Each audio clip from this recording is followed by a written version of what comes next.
사도행전 9장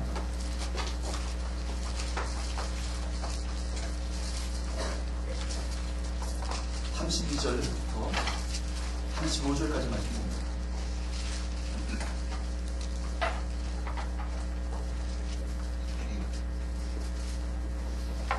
8절씩 교독합니다. 제가 먼저 있습니다. 그때 베드로가 사방으로 돌아다니다가 룻다에 사는 성도들에게도 내려갔더니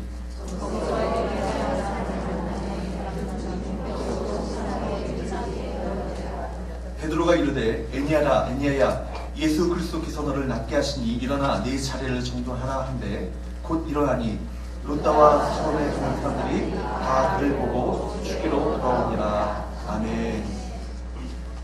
할렐루야. 우리 믿음으로 기도하면 오히려 우리 고통이 면하여서 간증이 될 줄 믿습니다. 이런 우리 큰 도움을 주시기 위해서 이렇게 어려움을 주시는 거예요.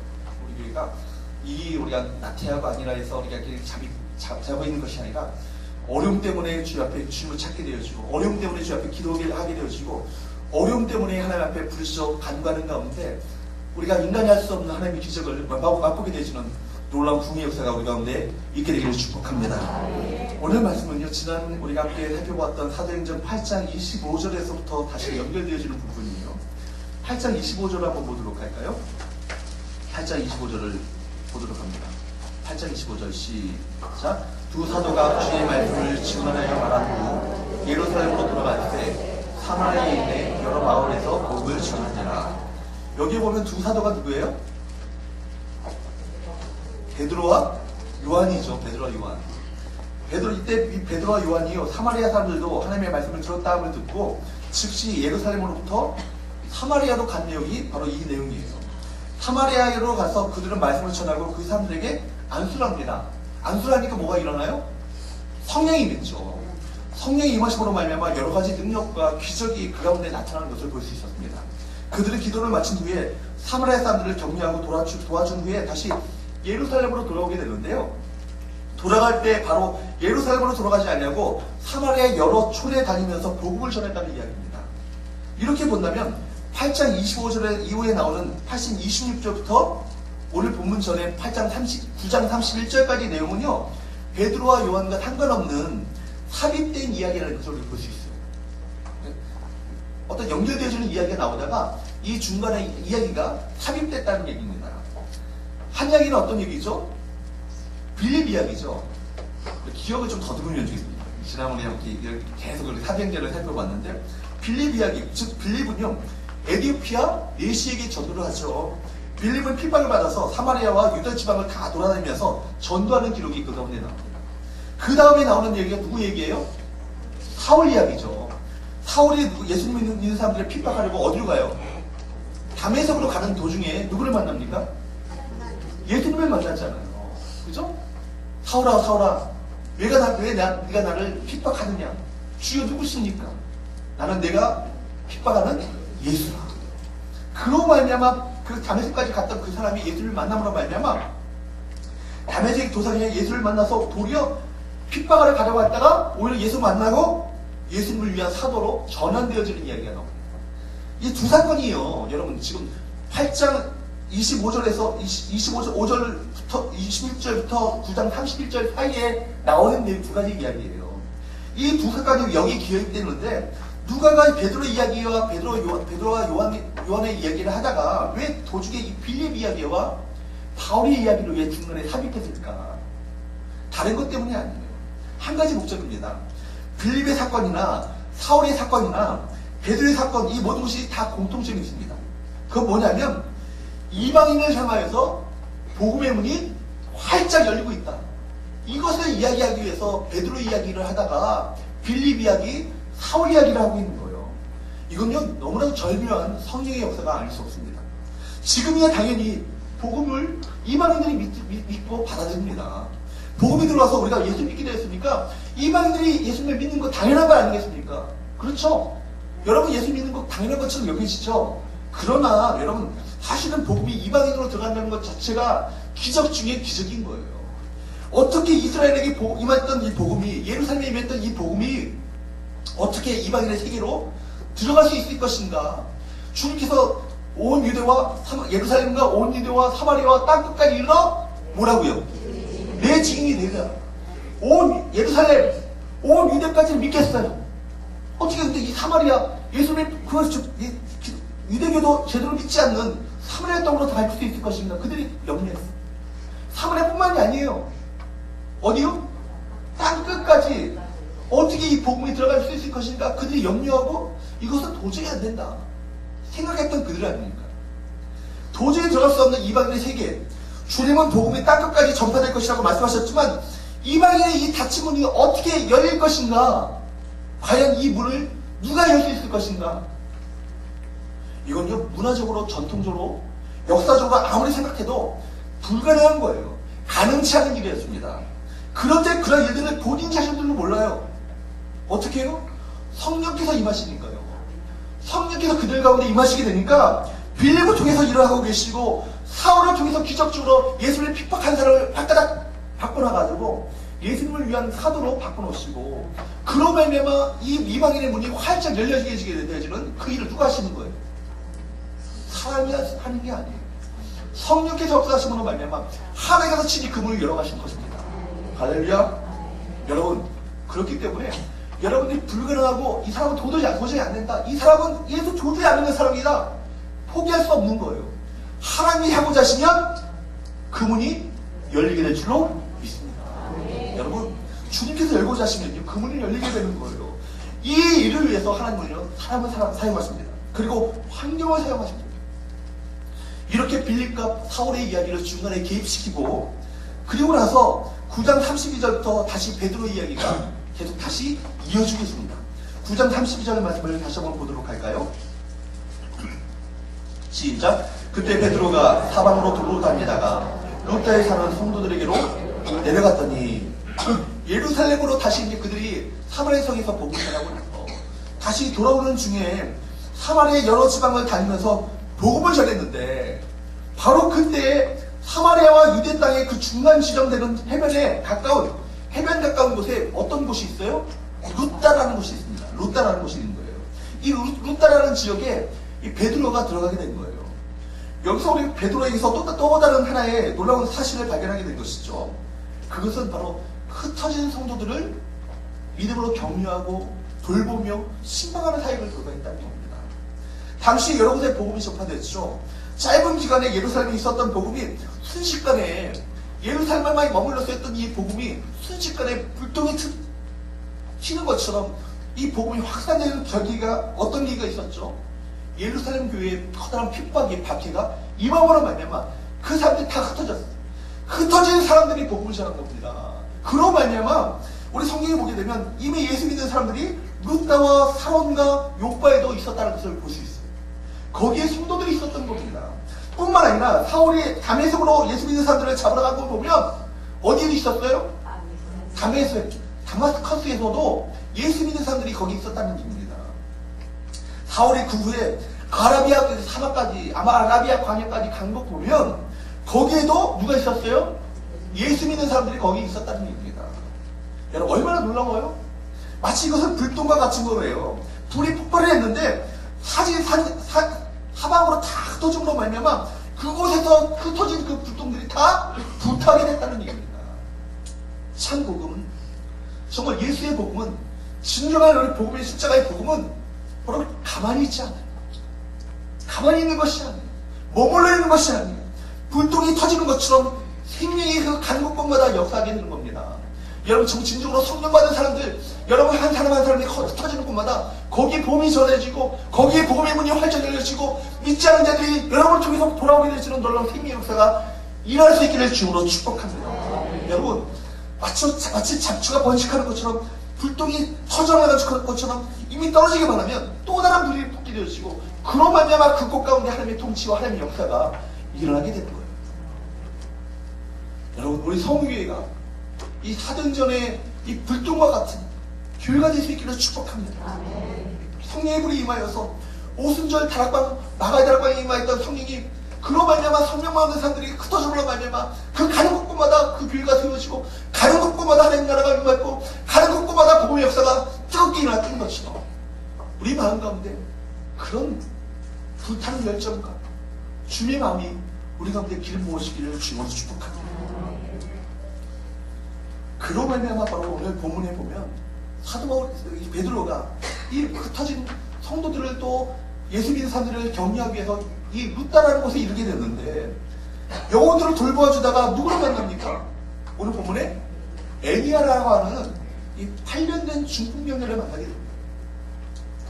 여러분, 이건요 8년 동안 자기 옷을 스스로 입을 수도 없고요, 화장실에 스스로 갈 수도 없는, 병석에 누워만 있어야 되는, 어쩌면 누워만 있으니까 온몸에 욕창이 가득한, 그리고 화장실도 제대로 변을 보지 못해서 오줌 냄새, 똥 냄새가 가득한, 온몸에 악취를 풍기고 있는, 그것도 한두 달도 아닌 몇 년이요? 8년 동안이나 이 병석에서 꼼짝하지 못하는 그 사람을 만나게 된 거예요. 32절과 33절을 한번 다시 한번 봅니다. 32절, 33절 시작. 그때 베드로가 사방으로 두루다니다가 루다에 사는 성도들에게로 내려갔더니 거기서 애니아라 하는 사람을 만나매 그는 중풍병으로 침상 위에 누운지 몇 해라고요? 여러분, 지금 이 사도행전을 쓰고 있는 사람이 누구예요? 누가죠? 누가의 직업이 뭐예요? 의사잖아. 의사가 진단하기에 이 8년 동안이나 꼼짝달싹 할 수 없는 중풍병자라고 진단을 내는 거예요. 잠깐 우리가 뭐 정시 이름 정도가 아니라 8년 동안 아무 의술도 그에게 효험을 보지 못했고 어느 누구도 그에게 도움을 줄 수 없는 심각한 중병 상태에 있다는 것을 진단했던 바로 애니아입니다. 여러분, 사실 베드로가요 중풍병자 이 애니아를 만나러 간 것은 아니에요. 그러나 신방하다 보니까 이런 일이 생긴 겁니다. 우리 주변에 보게 되면 여러분 정말로 도와주어야 할 사람들이 많이 있습니다. 위로해줘야 되는 사람들이 많이 있습니다. 다 겉으로 볼 때는요 아무 문제가 없는 것처럼 보이고 다 훌륭해 보이고 정말 문제가 없는 그렇듯한 인생을 살아가지만은 그 내면 속에는요 심각한 고독과 심각한 마음의 질병과 상처가 다 무관하게 있는 겁니다. 제가 대신방을 할 때, 전회 교회에 있을 때, 제가 대신방할 때 그런 얘기를 해요. 먼저 대신방할 때 기도 제목을 먼저 묻습니다. 집사님, 권사님, 혹은 이제 장로님, 기도 제목 있으세요?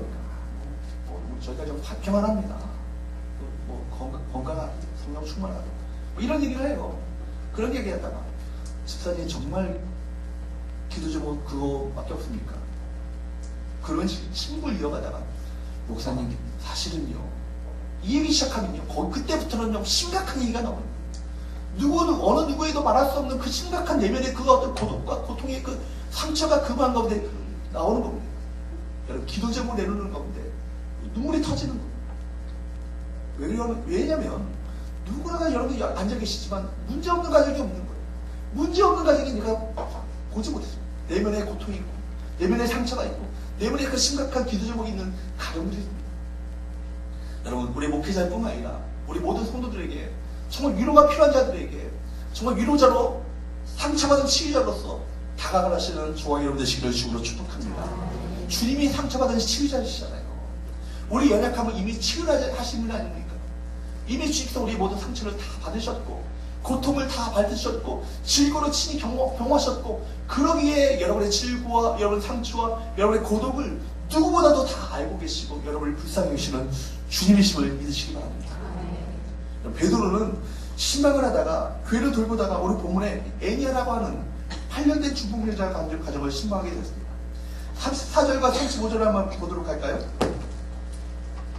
34절 35절 시작. 베드로가 이르되 애니아야 예수 그리스도께서 너를 낫게 하시니 일어나 내일 자비를 정돈하라. 근데 곧 일어나니 루다와 사론에 있는 사람들이 다 그를 보고 죽기로 돌아오니 베드로가 이 중풍병자를 여기서 주님의 능력을 가지고 일으킬 것을 기적을 일으킬 것을 보게 됩니다. 그렇습니다. 여러분 우리 연약한 신령 성도들을 주님의 마음을 가지고 그들에게 다가가게 되면 여러분 가운데 누가 함께 하십니까? 주님께서 함께 하십니다. 주님께서 역사하십니다. 그리고 우리 가운데 놀라운 하나님만이 행하실 수 있는 기적이 일어남을 여러분 믿으시기를 축복합니다. 여러분 오늘 이 말씀을 통해서 우리가 세 가지로 여러분이 말씀드리고자 합니다. 첫 번째는요. 한번 따라해볼까요? 예수님의 말씀이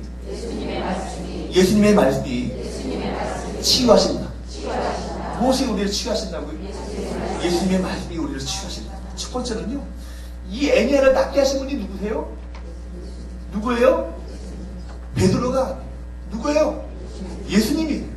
여러분, 의사 누가는 지금 중풍병으로 침상에 누운 것이 8년 동안이나 된 사람이라는 것을 밝히고 있어요. 여러분, 상에 누워서 8년을 지냈다는 표현은 거동을 할 수 없는 중병이라는 것을 말해주고 있는 거예요. 며칠 전에 쓰러진 중풍병이 아니라 8년 동안 거동도 하지 못하고 욕창이 온몸에 가득하고 정말 온몸에 악취가 가득한 중풍병자라는 것을 말씀해주고 있습니다. 그 중풍병자에게 베드로가 이렇게 말씀하고 있습니다. 애냐야, 예수 그리스도께서 너를 낫게 하신다. 아멘. 이렇게 말을 시작합니다. 아마 이때 베드로가 어떤 환상을 보았는지 하나님의 음성을 들었는지 모르겠습니다. 그러나 그리고 그 시간에 성령님의 깊은 감동을 받아서 예수님께서 이 사람을 고쳐주고 계시다라고 하시는 그 확신이 그 마음 가운데 들었는지 모르겠습니다. 분명한 것은요, 바로 그 시간에 8년 된 그 중풍병자를 보는 순간에 예수님께서 그를 고치신다라는 마음의 확신이 있었다는 거예요. 뭔가 음성을 들었는지 환상을 보았는지 느낌이 있었는지는 모르겠지만 주님께서 이 중풍병자를 고치신다, 이 믿음이 그 가운데 있었다는 겁니다. 여러분, 우리 모두에게 이 믿음이 있게 되기를 축복합니다. 예수님이 고치신다, 예수님이 낫게 하신다, 이 믿음이 있으면요, 이 믿음으로 말미암아 이 믿음을 통해서 하나님께서 놀라운 역사를 나타내 보여주십니다. 그래서 베드로 말합니다. 애냐야, 예수 그리스도께서 낫게 하시니 일어나라. 할렐루야. 베드로는 애냐에게 말씀을 선포하는데 예수 그리스도께서 너를 낫게 하시니 일어나라. 명령했습니다. 이 말씀, 이 선포 속에 그리스도의 계획, 그리스도의 마음이 담겨져 있음을 보게 됩니다. 주님은 애냐를 향한 놀라운 계획을 갖고 계셨던 거예요. 낫기를 원하시는 그 마음을 갖고 계셨던 것입니다. 이 주님의 마음이 베드로의 마음을 때렸고요, 주님의 마음이 결국 애냐의 마음을, 심령을 움직였던 것입니다. 목사님, 저도 병든 사람을 보면 이 사람이 정말 나았으면 좋겠다, 이런 생각을 합니다. 그러나 이것은 개인적인 기대와 소망일 뿐입니다. 정말 나았으면 좋겠다는 것과 주님이 정말 낫게 해 주실 것이다, 이것은 차원이 다른 거예요. 여러분, 내 기대와 소망이 아닌 주님의 약속의 근거에서 우리가 순종하는 것은 차원이 다른 것입니다. 베드로는 여기서 8년 된 중풍병자를 보면서 애냐가 좀 나았으면 좋겠다라고 바라는 것이 아니라 예수 그리스도께서 너를 지금 낫게 하신다, 일어나라, 이렇게 명령하고 계신 거예요. 그렇게 주님의 말씀을 그대로 전합니다. 예레미야 29장 11절 말씀은 우리에게 말씀하죠. 여호와의 말씀이니라. 너희를 향한 나의 생각을 내가 하나니 평안이요 재앙이 아닙니다. 너희에게 미래와 희망을 주는 것입니다. 여호와의 말씀입니다. 너희를 향한 나의 생각은 내가 아는데, 너희를 향한 내 생각을 내가 아는데 재앙이 아니라는 거죠. 평안이라는 것이죠. 너에게 미래와 희망을 주기 위해서 바로 내 이 모든 어려움과 고통을 지나가도록 허락하셨다는 것이죠. 재앙 가운데 예레미야 시대의 많은 이스라엘 백성들은 하나님은 우리를 보냈다고 생각해요. 하나님 우리 돌보시지 않으심으로 말미암아 하나님 우리 기도에 응답지 않는다고 좌절하고 절망 가운데 있습니다. 그러나 그런 게 아니죠. 예레미야 선지자를 통해서 다시금 하나님의 뜻을 전하시는데 너희를 향한 나의 생각은 내가 하나님, 내가 하는데 재앙이 아닙니다. 평안입니다. 너에게 희망과 미래를 주기 위해 이 말씀을 주고 계십니다. 이것이 바로 우리를 향한 하나님의 마음입니다. 여러분, 궁극적으로 하나님은 우리에게 선을 베풀기 위한 하나님의 계획을 갖고 계시죠.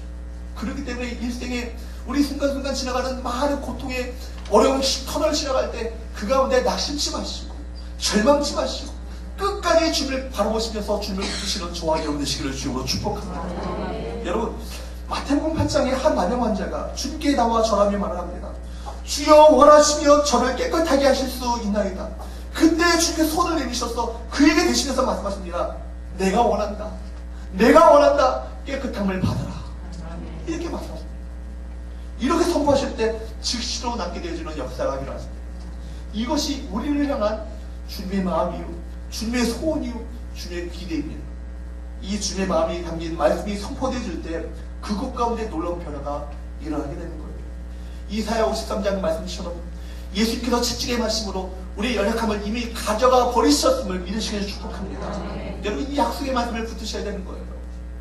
이 약속의 말씀이 우리 가운데 임하게 될 때 놀라운 주의 능력이 임하게 될 줄로 믿습니다.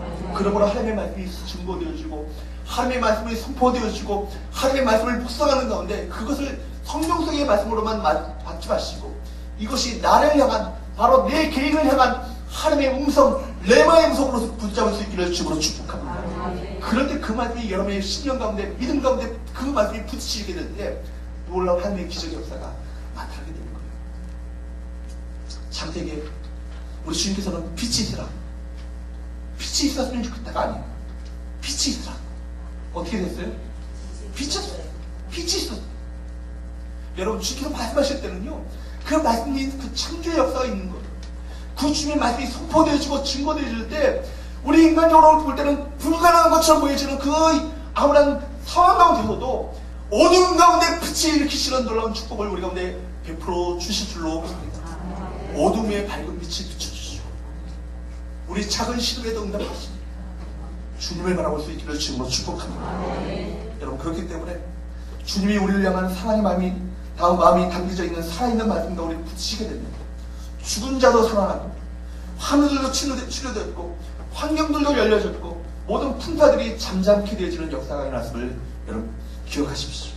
오늘 우리 모두 이 자리에 참석한 우리 모든 성도들이, 특별히 질병 가운데 있는 모든 성도들이 이 주님의 음성을 듣게 되기를 바랍니다.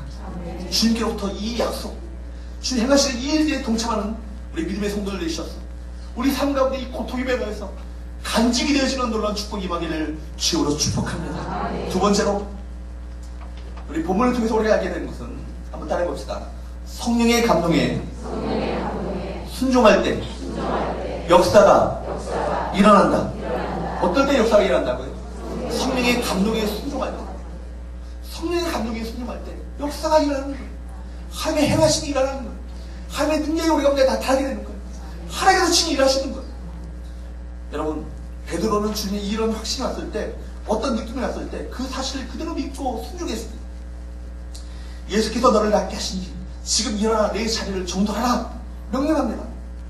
이건 뭐예요? 믿음이에요. 믿음이란 예수님의 말씀이 없는데 내 마음대로 행동하는 것이, 내가 그냥 원하는 대로 행동하는 것이 믿음이 아니라 내 생각대로 내 인간적인 신념이나 철학이나 확신대로 움직이는 것이 아니라 그것은 자기 생각이죠. 자기 경험에 불과합니다. 참 믿음이라는 것은 기록된 성경 말씀의 근거에서 하는 것입니다. 믿음이라고 하는 것은 예수께서 하시는 말씀을 그대로 믿고 순종하는 것이 뭐예요? 믿음이에요. 믿음에는 하나님의 말씀이 있습니다. 믿음 안에는 예수 그리스도의 실존, 현존이 있는 거예요. 임재하심이 있는 거예요. 그러나 예수님께서 우리에게 말씀하신 대로 우리가 순종하지 않을 때가 있어요. 베드로에게 강력한 성령의 감동이 있어서 지금 일어나게 하라. 예수께서 그렇게 말씀하시는데도 그럴 리가 있나요? 제가 기도한다고 이런 일이 일어날 리가 있나요? 이렇게 말할 수 있다는 겁니다. 이렇게 이성적으로 우리가 돌아갈 수 있다는 얘기예요. 이럴 때는 상식적으로 생각할 때는요, 전혀 하나님의 역사들이 일어나지 않는다는 것을 여러분 기억하십시오. 그때는 아무 일도 일어나지 않아요. 성령님은 가끔 여러분에게 말씀하실 때가 있습니다. 아니, 항상 여러분이 말씀하시죠. 어떤 사람은 그것을 듣는 귀가 없는 사람이 있어요. 말씀하심에도 불구하고 하나님은 계속해서 우리에게 말씀하심에도 불구하고 듣는 귀가 없어서 그것을 듣지 못해. 자기 생각이 많고요, 자기의 말이 많은 사람들은 예수님의 말을 들을 수가 없습니다. 분명히 하나님은 여러분에게 성경을 읽을 때, 기도할 때 분명히 말씀하십니다. 그럼에도 불구하고 이 영적인 귀가 열리지 않음으로 말미암아 그 음성을 듣지 못해요. 어떤 깊은 감동에 사로잡힐 때가 있을 것입니다. 그것이 성령께서 여러분에게 주시는 감동이고, 그것이 성령께서 우리에게 주시는 하나님의 음성을 지는데, 그러나 그것이 일시적인 감동이고 일시적인 어떤 내 감정적인 생각이라고 치부해버릴 때가 있다는 얘기입니다. 한때 그럴 수도 있지. 이렇게 별로 중요하지 않게 지나쳐버리고 맙니다. 여러분, 그때는요, 아무 일도 일어나지 않습니다. 성령이 말씀하실 때 그것을 믿고 순종할 수 있기를 주로 축복합니다. 제가 지난번에 말씀드렸잖아요. 성령께서 그 집을 가라. 그 집을 찾아가라는데 화요일날 목요일날 가겠다고, 그때는 스케줄이 바쁘니까 목요일날 일었을 때 가라는 성령의 그 강력한 감동이 왔는데 가지 못함으로 말미암아 화요일 저녁에 그 애기 엄마가 몸에 작은 평생토록 제가 갖고 있는 죄책감입니다.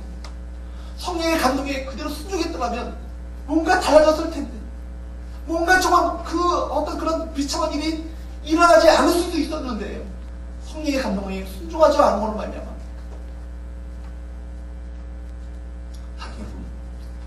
성령께서 여러분 가운데 감동하시면 믿음으로 순종할 수 있기를 주로 축복합니다. 여러분, 또한 뿐만 아니라 이성에 맞지 않는다 할지라도 그것이 현실적으로 뚫고 나가기에는 너무나도 불가능하고 너무나 힘들다 할지라도 성령의 감동에 내가 순종하는 것, 그때 하나님의 역사가 시작되음을 믿으시길 바랍니다. 내 직장을 생각해보고 내 가정을 생각해보고 환경을 생각해보면 도저히 그런 일을 할 수 없는 거예요. 그러나 주님께서 말씀하셨기에, 주님께서 말씀하신다면 그것을 내 마음 가운데 성경성 반성을 들려주신다면 그것을 믿고 순종하게 될 때 내가 할 수 없는 하나님의 역사들을 우리가 경험할 수 있는 거예요. 어떤 사람은요, 성령께서 그 사람의 심령 가운데 깊은 감동을 주십니다. 내가 나를 위해서 이런 일을 나를 위해서 했으면 좋겠다. 그리고 그것을 성령의 감동으로 느끼고 성령의 음성으로 받습니다. 때로는 그 말씀 때문에, 감동 때문에 눈물 흘리기도 하고 감격하기도 합니다. 그런데 눈물 흘리고 거기에 끝나는 것. 대개의 사람은 기도가 끝나면 모든 것이 끝나버리고 맙니다. 여러분, 그러나 오늘 본문의 베드로는 이 성령의 감동에 어떻게 했어요? 순종하는 자리까지 갔습니다. 순종하는 자리까지 갔습니다. 다시 생각해 보십시오. 애냐에게 손을 얹은 즉, 말씀으로 명령한 즉, 그 사람이 낫지 않을 수도 있잖아요. 망신만 나갈 수 있잖아요. 저는 그렇게 생각합니다. 베드로도 우리와 똑같은 성정이 같은 사람이에요. 그죠? 그렇기 때문에 애냐야, 예수 그리스도께서 너를 낫게 하시니 일어나라 했는데 이 사람이 꼼짝 않고 그냥 누워만 있어. 베드로 별거 없네. 사람들이 수근수근거리면서 웃을 수 있어요. 비웃을 수 있어요. 저 사람이 8년 된 사람인데 그렇지, 안 일어나는 게 당연하지, 이렇게 생각할 수 있다는 얘기예요. 그럼에도 불구하고 베드로는 이 성령의 감동에 믿음을 가지고 순종했더니 하나님의 역사가 일어나게 되었습니다. 마지막으로 세 번째, 이 말씀을 통해서 우리가 깨닫게 되는 것은요, 기적의 결론은 주님께로 돌아오는 것입니다. 따라해봅시다. 기적의 결론은 주님께로 돌아오는 것이다. 기적의 결론은 사람이 영광받는 것이 아니다. 누가 영광받으셔야 돼? 누가 영광받으셔야 돼? 하나님이 영광받으셔야 돼. 예수님이 영광받으셔야 돼. 결국 기적의 결론은 사람에게로 돌아가는 것이 아니라 누구께로? 주님께로 돌아가는 거예요. 여러분, 애냐가 결국 일어나라, 그리고 내 자리를 정리하라, 이렇게 했어요. 그 즉시 말씀이 선포되자 어떤 일이 일어납니까? 어떤 일이 일어나죠? 34절 한번 보도록 합니다. 베드로 시작. 베드로가 이르되 애냐야, 예수 그리스도께서 너를 낫게 하시니 일어나 내 자리를 정돈하라 한데 어떻게 해요? 곧 일어나니. 곧 일어나. 누가 하신 거예요? 하나님이 하셨죠. 예수 그리스도께서 하셨죠. 여러분, 즉시 일어났습니다. 그 주위에 있는 사람들이 이 사실을 목격하고 나서 어떻게 됩니까? 35절 한번 봅니다. 시작. 아멘. 누구께로 돌아오니라? 주께로 돌아오니라. 베드로에게 돌아가지 않았다는 사실을 여러분 기억하십시오. 이것이 중요합니다. 베드로가 기적을 일으켰잖아요. 외면적으로 볼 때. 근데 사람들이 다 베드로에게 관심을 가질 수 있고 베드로를 추앙하며 베드로를 높일 수 있는데, 이 기적을 보면서 많은 사람들이 누구께로요? 주께로, 예수님께로 돌아간다. 이것이 참된 기적입니다. 이것이 참된 기적의 열매인 거예요. 사람에게 영광을 돌리는 것이 아니에요. 사람이 추앙받는 것이 아니에요. 사람들은 예수님이 하신 것마저도 자기가 한 것처럼 영광을 가로채는 사람이 혹 있을 수 있습니다. 아니, 너무나도 많습니다. 목사에게 영광 돌리지 않기 바랍니다. 사람들에게 영광을 돌리지 않기 바랍니다. 사람에게 영광을 돌리면 머지않아 망하게 되는 거예요. 반드시 망하게 됩니다. 그 신앙까지 잃어버리게 됩니다. 애냐의 기적은요, 8년 된 중풍병자가 살아난 이 사건이 누구께? 주님께 영광을 누리게 해주는 사건이었다는 거예요. 결국 기적을 일으키고 사람을 구원하는 것, 사람의 능력이 아니라는 거예요. 누가? 예수님이 하신 일이죠. 예수님만이 하실 수 있는 하나님의 능력임을 오늘 성경으로 우리가 말씀하고 있습니다. 오직 주의 능력일 뿐입니다. 다만 우리는 그의 이름을 증거하고 선포하고 그 이름을 믿음을 가지고 명령할 뿐입니다. 사랑하는 여러분, 이 시간에도 우리 함께 말씀이 증거되어주시고 선포되어질 때 이 말씀이 성경 속의 이야기라고만 생각하지 마십시오. 이 말씀을 통해서 오늘 우리에게, 지금 우리에게, 우리 교회 가운데, 우리 가정 가운데, 나 개인에게 하시는 말씀이 있을 것입니다. 그 말씀을 하나님의 음성으로 들으십시오. 그 말씀을 나를 향한 하나님의 말씀을 들으십시오. 그 말씀을 붙잡고 기도하십시오. 그럴 때 그 말씀이 여러분 가운데 살아 역사함으로 말미암아 예수께서 베푸시는 놀라운 기적을 우리가 맛보게 될 줄로 믿습니다. 사랑하는 여러분, 그저 주에 혹은 주중에 예배 한두 번 참석하는 것이 아니라 우리 모두가 매 순간 하나님의 말씀 앞에 서시는 우리 믿음의 성도들 될 수 있기를 축복합니다. 그곳에 흐르는 아버지 하나님의 마음, 주님의 우리를 향한 따뜻한 마음을 만나는 저와 여러분이 되시길 바랍니다. 주님의 말씀은 오늘도 살아 역사하셔서 능력 있고 낯선 강물과 같이 여러분 심령 골수를 쪼개고도 남아있는 능력 있는 말씀임을 믿으시기 바랍니다.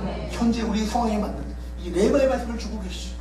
그러나 우리는 언제부터인지 모르지만 우리 개인에게 주시는 하나님의 말씀으로 받지 않냐고 그냥 성경 속의 말씀으로만 그냥 그치고 있습니다. 인간적으로 되어 있습니다. 상식적으로 되어 있습니다. 이성적으로 되어 있습니다. 나에게 주시는 하나님의 말씀만이 아니라 바로 성경 속의 믿음의 사람들에게만 해당되는 말씀으로 치부해버리고 말았습니다. 다시 한번 여러분이 고민합니다. 이 말씀을 나에게 주시는, 우리 교회에게 주시는 하나님의 음성으로 받을 수 있기를 주님으로 축복합니다. 그 말씀이 우리 가운데 부딪히게 될 때 우리 영혼이 소생함을 얻게 될 줄로 믿습니다. 그 말씀이 우리를 치유하시며 회복케 하시는 놀라운 역사를 베풀어 주실 줄로 믿습니다. 매 순간 성령께서 여러분 마음 가운데 감동을 주시고 말씀하시고 인도하시기에 민감하여서 성령과 동행하며 주 예수님의 능력을 여러분 삶 가운데, 우리의 모든 삶 가운데 체험하시는 우리 모든 성도들 될 수 있기를 주님으로 축복합니다.